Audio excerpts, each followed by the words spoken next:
So I've been around a long time. I've done a lot of things. I've made a lot of money. I turned pro in 1981, okay? I've been skating professional my whole life. It's been my life. I made hundreds of thousands of dollars a year in the 80s.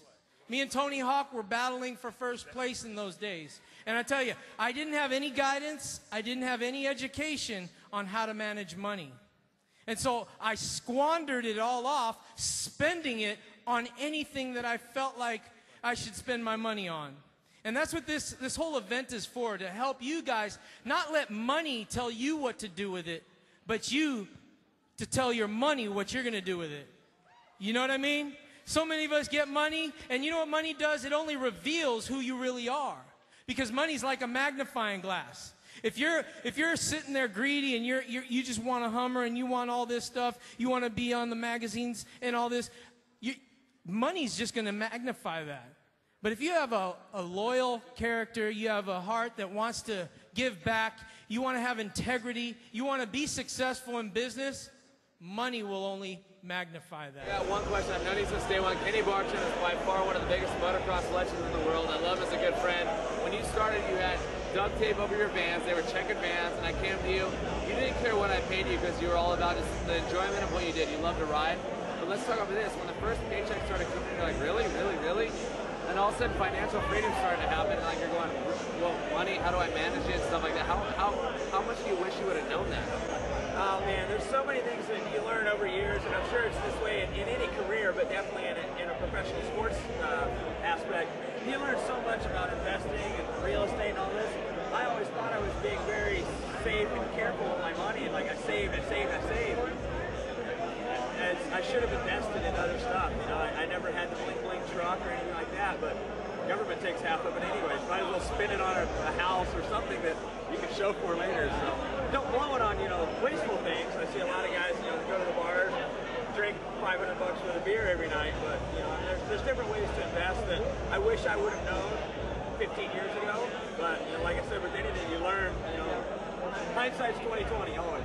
My father gave me $5 a week. That was a lot of money back then. No, it wasn't. $5 a week. I said, Pop, I'm too cool for $5 a week. He said, well, you got to get a job then. I was like, no, I'm a kid. I ain't getting no job. I supposed to watch cartoons, eat cereal, get B's, C's once in a while in the D, steal the report card from the mail before you get it. That's what I'm supposed to do. He said, no, you got to get a job, Johnny. So let me tell you what Johnny Sally's job was. There was a big parking lot in front of my house. And in the morning, I had to sweep the parking lot. All my boys was laughing, throwing garbage. Yo, Sal, throwing garbage. I sweep the parking lot. I cleaned up Donut Town. I went to work with my mother at the dry cleaners and at the caterer. At this point in time, I understand the value of working. At this point in time, better than any time, I understand the value of my money. The value comes in that money with that hard work. Because moving to Beverly Hills, that whole thing from Brooklyn to getting to that point, I don't live in Beverly Hills now. It got really expensive, y'all. Let me tell you. That's like living in Anaheim Hills with Dennis Rodman. I don't want to hear that rock music and have to listen to it. Anyway. So the value that you put into your work is the value you're going to get out in your money. So right now, well, all you kids sitting around, I got daughters now that sit around and don't do anything. She's on the internet, she's watching TV, she's doing this, she's doing that. I took her all the way back to Brooklyn. I took her back to where I came from. I went up to my house. This Puerto Rican guy was living in my old apartment, still dingy. The bathroom is in the elevator. My daughter was like, "Oh, it smells like pee." I was like, "Yeah, because this is where we pee." Chipping from the ceiling, same chipping that I took when I was a kid. Nothing has changed. Place got worse. My daughter, 12 years old, Tyler, sat there and said, "You'll never have a problem out of me." Because she realized how hard I worked from that point to get to this point. Yeah, I grew tall, got sexy, and played basketball. That all helped. I'm just being serious. That all helped, but the real cool part about it is that I put in the work.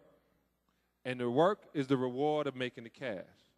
And the best reward is telling you to take care of your cash. Make sure you do what you say then, honor your parents like I did, and you'll be successful. Thank you for having me. Namaste.